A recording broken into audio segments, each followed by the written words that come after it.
Sveiki, esu humanitarinių mokslų daktaras Andrius Martinkus. Tęsime mūsų pamastymus apie kintantį pasaulį ir apie Lietuvos valstybės, lietuvių tautos vietą šitame kintančiame pasaulyje. Dėkuoju už tai, kad remiate, už tai, kad komentuojate, už tai, kad prenumeruojate.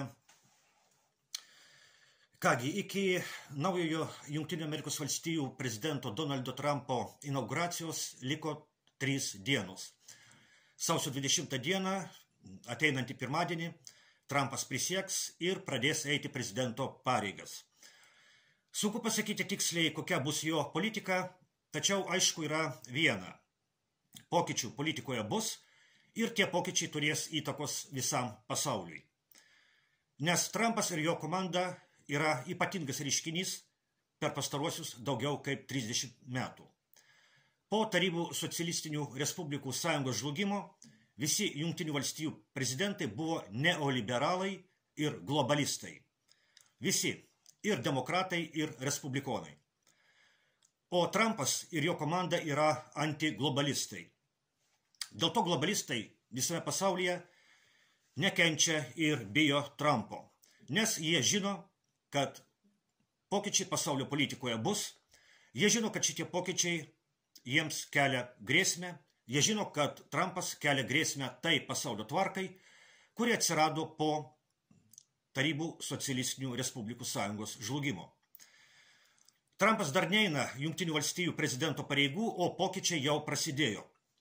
Ryškiausias pavyzdys – Facebooko įkūrėjo ir savininko Marko Zuckerbergo kailio išvertimas. Zuckerbergas atliko viešą išpažintį ir pareiškė, kad Facebookas atsisako cenzūros. Cenzūra Facebook'e buvo įvesta 2017 metais, kai Trumpas pirmą kartą buvo išrinktas Jungtinių valstijų prezidentu. Cenzūra Facebook'e buvo būtent globalistų ginklas prieš Trumpą ir jo šalininkus. Pradžioje tai buvo.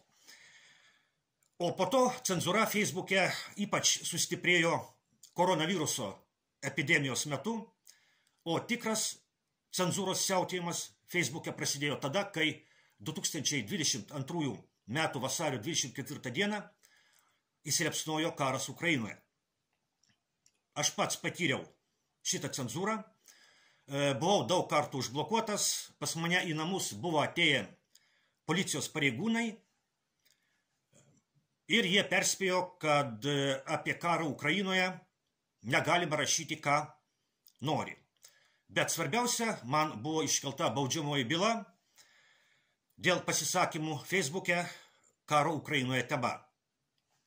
Ačiū Dievui, prokuratūrai užteko sveiko proto tą bylą nutraukti, kai pasižadėjau neberašyti taip neatsargiai. Visa tai vyko 2022 metų pavasarį. Taigi Zuckerbergas labai mikliai sureagavo į Trumpo atėjimą, o kaip į Trumpo atėjimą sureagavo Lietuvos režimas. Ogi kol kas niekaip. Aukštas ir gražus prezidentas ir naujoji vyriausybė elgėsi taip, tarsi niekas nepasikeitė. Ministras pirmininkas Paluckas su savo ministrais nubėgo į Kyjivą pas Zelenskį, o Trumpas niekina Zelenskį, nes Zelenskis ir jo režimas išvogė milijardus amerikiečių dolerių. Zelenskis ir jo režimas yra Trumpo priešų, tai yra globalistų įrankis. Zelenskis kariauja Trumpo priešų globalistų karą. Sunku pasakyti, kaip Trumpui seksis užbaigti karą Ukrainoje. Bet jau dabar Trumpas karo Ukrainoje priežastis aiškina visiškai kitaip nei globalistų ir Lietuvos režimo propaganda. Globalistų ir Lietuvos režimo propaganda teigia, kad vienintelis karo Ukrainoje kaltininkas yra Rusija ir Putinas, kuris neišprovokuotas užpuolė taikę Ukrainą. O Trumpas sako, kad karo Ukrainoje kaltininkas yra Jungtinių Amerikos valstijų prezidentas Joe Bidenas, kuris išprovokavo Rusiją užpulti Ukrainą. Išprovokavo Rusiją užpulti Ukrainą. Tai yra milžiniškas skirtumas tarp šitų dviejų aiškinimų. Ir Trumpas, kas svarbiausia, nori susitikti su Putinu ir pasikalbėti apie karą Ukrainoje ir kitus pasaulio reikalus. Nežinia, ar jiems pavyks dėl ko nors susitarti, bet ką reiškia jo vien Trumpo noras susitikti su Putinu. Ką apie tai turi galvoti Lietuvos režimo veikėjai, kurie vis dar kliedi apie pergalę prieš Rusiją mūšio lauke. Tik įsivaizduokime, Trumpas nori susitikti su Putinu, kurį Lietuvos režimas vadina žudiku ir teroristinės valstybės vadeiva. Lietuvos režimas, kaip ir Ukrainos režimas, yra globalistų politikos įrankiai. Lietuvos režimas bijo ir nekenčia Trumpo. Trumpo nekenčia Landsbergis, Nausėda, Grybauskaitė ir kiti parsidavėliško Lietuvos režimo veikėjai. Aišku, viešai jie to nesako. Už juos tai pasako jų propagandistai. Vienas ryškiausių Lietuvos režimo propagandistų, buvęs tarybinis propagandistas, o dabar landsberginių propagandistas Rimvydas Valatka, apie Trumpą pasakė taip, cituoju: Trumpas kerštingas, neprognozuojamas, demokratijos nekenčiantis, save įsimylėjęs narcizas, o šią kadenciją dar ir nukvakęs senis, kuriam fašistinės Rusijos diktatorius Putinas yra savas vaikinas.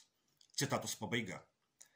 Galima nebijoti, kad būtent taip apie Trumpą galvoja ir visi kiti landsberginiai.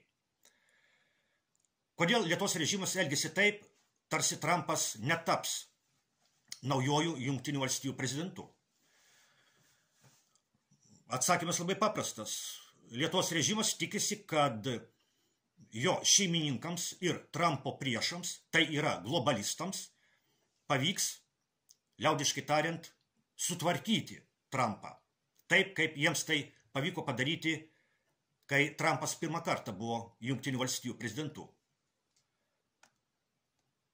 Tada ir Zuckerbergas su savo Facebooku buvo globalistų stovykloje prieš Trumpą. O dabar Zuckerbergas mikliai išvertė kailiuką ir tapo Trumpo draugu. Kas protingesnis? Zuckerbergas ar landsberginiai?